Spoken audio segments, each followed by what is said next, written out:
Good morning, I'm Natalie Hatley with your KQNK News, brought to you by Firebolt Ag, LLC, serving all of your chemical and fertilizer needs. The families of nearly 100,000 children in Kansas were potentially eligible for child care subsidies in 2020, yet barely more than 1 in 8 got the federal benefit designed to make child care more affordable. And that happened even as Kansas has been expanding its child care subsidy and has more room for families to apply. The Center of Law and Social Policy found that families nationwide struggled to access child care support they were entitled to, with only 14% of eligible families nationwide receiving the benefit. And in Kansas, about 12% likely to qualify got help paying for child care. The child care subsidy offsets the sometimes burdensome child care costs to a more reasonable number, with Emily Barnes, the education policy advisor with Kansas Action for Children, saying families often devote 20% of their income to child care. However, some providers don't accept the subsidies because payments come in too slowly. Some families struggle to sort out the application process that triggers those payments, and some families may simply not know they're eligible for help. In fiscal year 2020, Kansas spent $51 million to help just over 10,000 kids on average. In fiscal year 2024, the state spent $84.7 million to help an average of around 13,500 kids. Barnes has been lobbying lawmakers in Kansas to expand the child care subsidy. The Child Care and Development Fund is federal money, but it's handed down to the states to divvy up. She said the subsidy does work, but needs some improvements. One statewide survey said families who get the federal money don't always get enough to make child care affordable, and other families who make too much to qualify don't make nearly enough to afford the thousands of dollars that monthly care can cost. Barnes said she's hoping the next legislative session brings more substantial change. However, she expects major reform is still years down the road. Public health officials with the Kansas Department of Health and Environment, the Kansas Department for Aging and Disability Services, and the Kansas Department for Children and Families recently discussed approaching an aging population and their abuse as public health issues. So Kansas health care experts want to develop more partnerships and policies to protect older residents from abuse.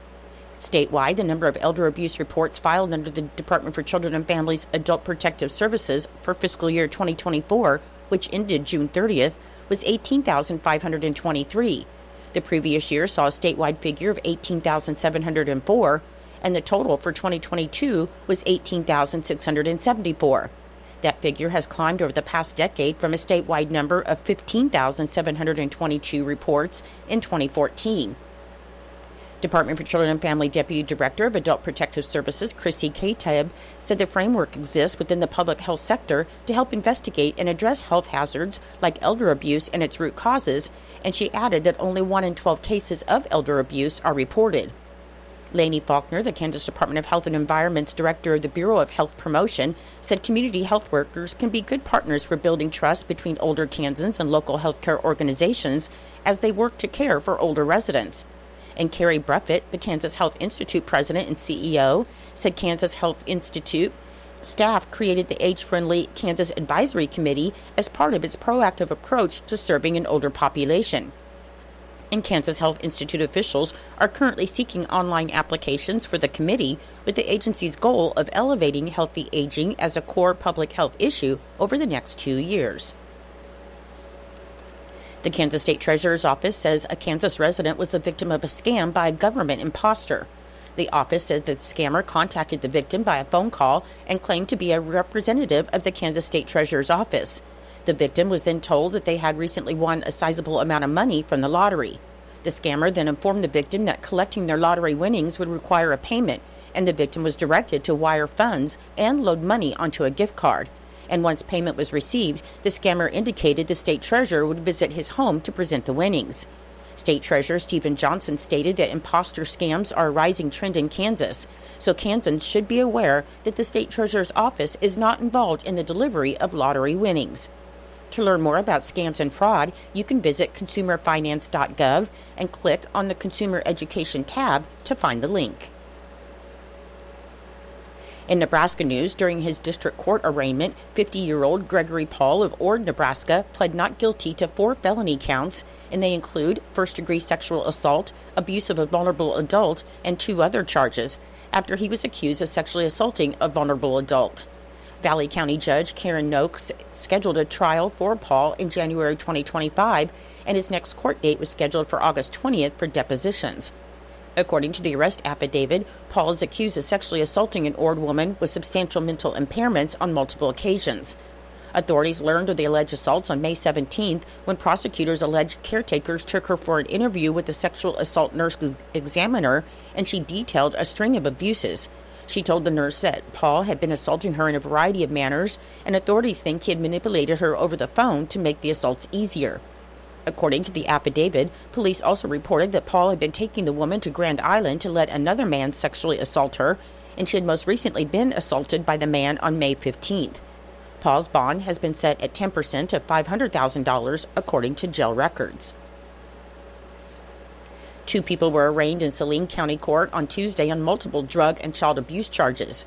Judge Linda Bowers set Quentin Teeter's bond at $35,000, and he faces several charges, including intentional child abuse, possession of a controlled substance, and violating the Sex Offender Registry Act.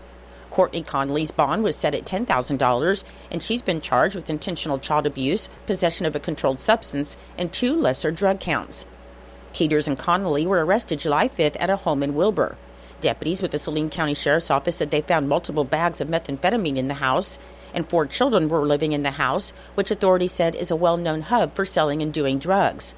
Court documents describe a house in disarray, with dog feces smeared all over the floor of 2 rooms and moldy food and drinks left lying around. Teeter's preliminary hearing is set for August 15th, and Connolly is due back in court on August 27th. I'll be back with more in just a moment. Kansas Information Network News, I'm Jen Austin. Work continues on Emporia's 24th and Prairie Waterline Replacement Project, and a water main break was reported north of that construction zone. Julio Flores has more. Around 11 a.m. Yesterday, public works crews were dispatched to the corner of Prairie and Redwood, about a block north of the Prairie Street Bridge over Interstate 35. City staff says homes could be without water service south and west of the failure point, including Redwood from Willow Lane to Prairie and Willow from Apple to Redwood. Service restoration times are currently pending. I'm Julio Flores. The average Kansan plans on watching over 26 hours of Olympics coverage over the next 2 weeks. Over 1 in 4 plan to take some time off work to watch the games. 7 athletes from the University of Kansas will be competing in the Olympic Games in Paris, along with 3 Kansas State Wildcats. As of 2020, a total of 76 Kansans have competed in the Summer Olympics. They run through August 11th. This is Kansas Information Network News. With today's inflation straining your budget, your Kansas Farm Bureau membership can help keep more money in your pocket. Save up to 75% off preferred home and office products with Office Depot. Special package pricing with Lifeline screenings. Exclusive savings on post-frame buildings with QSI. And join the Kansans who've switched to Kansas Farm Bureau health plans. And enjoy significant savings on nationwide medical health care coverage. Join today. For a full list of benefits, visit kfb.org/benefits. Smokey the Bear. Then you know why Smokey tells you when he sees you passing through.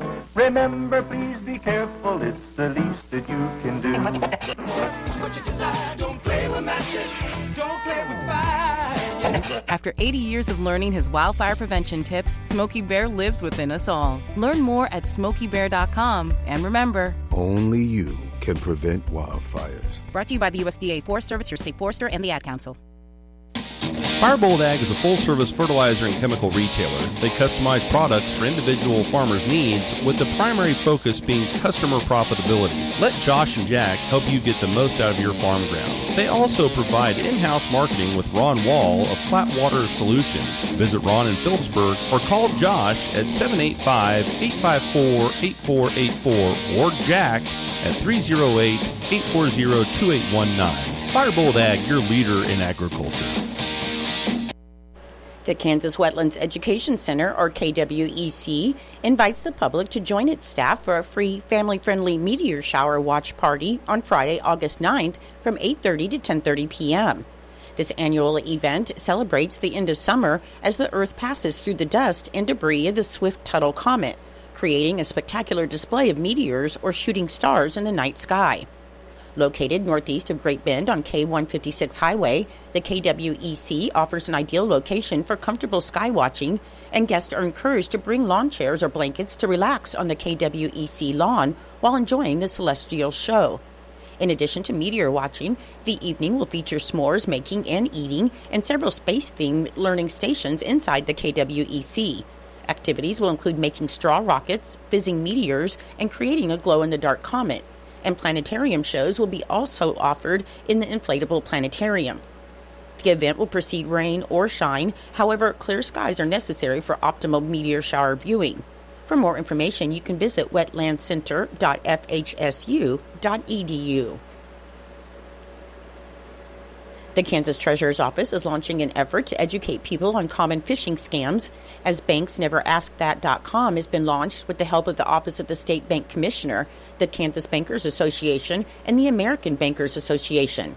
Kansas State Treasurer Stephen Johnson said in recent years, fraud has become a costly financial crime committed by scammers, so they're excited to partner with Kansas banks to share this information, helping Kansas citizens stay in control of their finances. The site has easy-to-learn lessons on how to identify common scams by text, phone, and email, and games to help reinforce those reminders. Johnson said people targeted by these types of scams should try to look for a number of red flags, and those could be odd grammar or misspellings, suspicious senders, scare tactics, or unexpected attachments. You should never click on anything in these messages or reply with any personal information. And most importantly, the groups remind everyone that your bank will not ask for personal information like social security numbers or passwords over the phone. You can report any suspicious activity to the Kansas Attorney General's office. According to the unofficial minutes of the special meeting for the Board of Education Unified School District 211 that was held on Tuesday, July 23rd, the special meeting of the Board of Education USD 211 was called to order at 7:53 a.m. by President Michael Terry at the Alice Tweed Center, and 4 members were present, so a quorum was declared. Superintendent Corey Roy presented and explained the proposed budget, and he let the Board of Education know that they will not be exceeding the revenue neutral rate. A motion was made by Dina Winty and seconded by Ryan Katz to approve the publication of the proposed 2024-2025 USD 211 budget in the Norton Telegram, and the motion carried 4-0. A motion was made by Dina Winty and seconded by Ryan Katz to change the USD 211 budget hearing from 7:10 to 7 p.m. on Tuesday, August 20th, and the motion passed 4-0. The meeting was then adjourned at 8:01 a.m. Eunice L. Nealtop, 102, passed away on July 22nd at the Amby home in Norton. A funeral service is planned for Saturday, July 27th at the Plummer Gobber Funeral Home in Norton at 10:30 a.m., and interment will follow the service in the Norton Cemetery. Visitation will be held at the funeral home tomorrow, Friday, July 26th, from 5 p.m. until 7 p.m., with family present to greet friends. Memorials are suggested to the American Legion Auxiliary Post 63 or the Methodist Women, and memorials may be sent in care of Plummer Gobber Funeral Home, 215 West Main Street in Norton. Word of comfort and condolences may be left at plummergobber.com. Brenda K. Spear of Almena, Kansas, passed away on July 20th, 2024. Visitation will be held today, Thursday, July 25th, from 4 to 7 p.m. at the Plummer Gobber Funeral Home in Norton, with family receiving guests from 5:30 to 6:30 p.m. Funeral services will be held tomorrow, Friday, July 26th at 10:30 a.m. at the Almena Bible Church in Almena, and burial will be at the Mount Hope Cemetery in Almena following the services. In lieu of flowers, memorial contributions may be made to the Fraternal Order of Eagles, Post 3288, and left in care of Plummer Gobber Funeral Home, 215 West Main Street in Norton. For more information or to leave condolences, you can visit plummergobber.com. I'm Natalie Hadley. Your KQNK News was brought to you by Firebolt Ag, LLC, farmers helping farmers to succeed. You can contact Firebolt Ag today to get the most out of your farmland. Your KQNK weather forecast is being brought to you by Hinkle Termite and Pest Control, your Norton experts for all of your pest control needs. Your forecast for today, it should be sunny and hot with a high near 97 and a southwest wind of 5 to 10 miles per hour, becoming southeast in the afternoon. For tonight, it should be clear with a low around 66 and a southeast wind of 5 to 10 miles per hour. On Friday, it should be sunny and hot with a high near 97 and breezy, with a south wind of 5 to 10 miles per hour increasing to 15 to 20 miles per hour in the afternoon. And on Friday, the winds could gust as high as 30 miles per hour. And on Friday night, it should be mostly clear with the low around 70. I'll be back with the rest of your forecast in just a moment. When you've got bugs, we know what a nuisance that can be. Lock 'em out. From Hinkle Termite and Pest Control, Lock 'em Out is our very effective residential insect prevention program. We'll come to your place and treat your foundation plus all insect entryways. And while we're there, receive a free termite inspection. Call Mr. Rich Wenzel, our certified technician in Norton, at 785-202-0167. That's 202-0167. Continuing with your weather forecast, on Saturday it should be sunny and hot with a high near 97 and breezy, with wind gusts as high as 30 miles per hour. On Sunday it should be sunny and hot with a high near 101. On Monday, sunny and hot with a high near 100. On Tuesday, sunny and hot with a high near 105. And on Wednesday, should be sunny and hot with a high near 106. Currently, with fair skies, it is 63 degrees. The humidity is 77%. The wind speed is southwest at 6 miles per hour. The barometric pressure is 30.21, and the dew point is 55 degrees. Your weather was brought to you by Hinkle Termite and Pest Control right here in Norton. You can call Hinkle Termite and Pest Control at 785-202-0167 for all of your pest control needs. It is 8:18 and time for Kansas Sports, brought to you by United Northwest Federal Credit Union, where everything they do for you. Save more, earn more with the Easy Saver account at the United Northwest Federal Credit Union. Enrollment in this program automatically rounds up the amount of all debit card and share draft purchases made from your checking account to the next whole dollar and deposits into the Easy Saver savings account. Not only will this account help you save, but it also earns 2.01% APY monthly. Special terms and conditions apply. Come in today and open your Easy Saver account at the United Northwest Federal Credit Union, where everything we do for you. NCUA insured. KIN Sports, I'm Brendan Dworzinski. The Kansas City Royals dropped their series finale with the Arizona Diamondbacks 8-6 last night, losing the series itself in the process. The Royals led 4-3 entering the ninth inning before James MacArthur was tagged for 5 runs in the frame, giving the Diamondbacks the lead for good. Michael Wacha started the game for Kansas City and didn't make it out of the 5th inning, lasting 4 2/3 innings while allowing 6 hits, 3 of which were solo home runs, and he only had 1 strikeout. Arizona starter Ryan Nelson lasted 6 innings in a no decision last night, allowing 4 Royals runs on 9 hits with just 2 strikeouts. It was another big day for Bobby Witt Jr., who went 3 for 4 and reached base 4 times in the losing effort. His OPS for the season now sits at .983. Vinny Pasquantino had 2 RBIs on Wednesday night, while Drew Waters, Kyle Isbell, and Michael Garcia knocked in 1 run each. With the loss, Kansas City is now 6 games back of the Cleveland Guardians in the AL Central. After Cleveland knocked off the Detroit Tigers yesterday, the Royals are off on Thursday before they host the Chicago Cubs for a 3-game set this weekend. KIN Sports, I'm Brendan Dworzinski. Hey, Dad, how do airplanes fly? What's in this box? Can I touch this? Where does sand come from? Is this tree good for climbing? What happens if I mix these 2 things together? How are babies made? What does this thing do? Kids are curious about everything, including guns. Talking to them about gun safety in your home is a good first step, but you can do more. Always keep your guns locked, unloaded, and stored separately from ammunition. Storing your guns securely is the best way to prevent family fire, including unintentional shootings. For more information on safe gun storage and ways to keep your family safe, visit endfamilyfire.org. That's endfamilyfire.org. What do we keep in the attic? What's this thing called? Can I ride my bike backwards? Like I said, kids are curious. It's up to us to keep them safe. Brought to you by End Family Fire, Brady, and the Ad Council. It's true, many of us spend more time thinking about what's for dinner than preparing for retirement. But if you think your retirement needs deserve more attention, I agree, and I'd like to help. I'm Edward Jones financial advisor Philip Eisenhagen. Together we can give your long-term retirement strategy the attention it deserves. Stop by our office at 418 East Holm here in Norton or call 877-3373. Edward Jones, Making Sense of Investing, member SIPC.